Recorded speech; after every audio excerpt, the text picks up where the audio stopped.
Здравствуйте, товарищи! Вас приветствует канал Валера и мои ножи. Сегодня я вам покажу очередные свои работы и небольшую бандерольку. Вот пришла от Агафонова Александра. Спасибо ему. Он попросил, прислал вот такую кожу.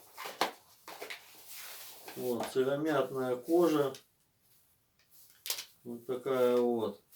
Это сделать подвес на якутский нож ему. Ну, ее надо разрезать будет на полоски, на узенькие. И сделаем. Так что спасибо тебе, Александр. Кожа хорошая. Ну, а теперь я покажу свои работы, которые сделал недавно. Это вот такой вот якутский нож. Вот здесь вот значок волк, наверное, видать. Вот прошито ножны. Нитка теперь плетеная, вощеная, миллиметровая тоже. Ну вот такой нож. Вот якутский нож. Сталь 95 Х18. Длина 150 миллиметров, ширина 28. Вот такая рукоять. Вот, из карельской березы. Вот такая вот. Здесь больстер с эбонита сделанный. Ну вот такой вот нож якутский. Вот. Режет бумагу. Все. Вот. Тоже здесь вставка пластмассовая. Все. И посадка очень глубокая сделанная. Вот такая вот.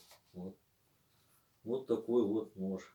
Второй нож, это вот охотничий нож. Вот такой большой. Тоже здесь знак волк стоит, Валера. Вот прошитый также на 2 раза. Плетеная нить, вощеная миллиметровая. Кожа толстая, 2,8 миллиметра. Ну вот такой вот охотничий нож. Вот такой вот. Длина 180 миллиметров, ширина 38.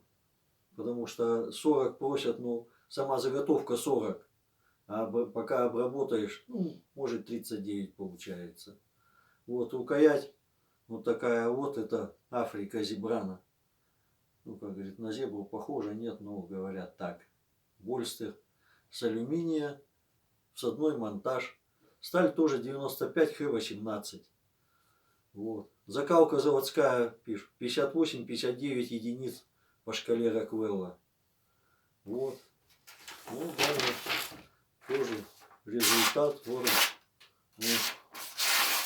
он. Режет бумагу, все. Вот такой вот нож. Как Николай Осипович говорит, замечательный нож на охоту. Ну вот на этом у меня сегодня все.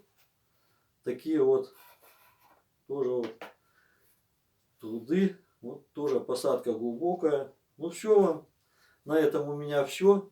Здоровья вам, творчества, всего хорошего. До свидания, товарищи. Все.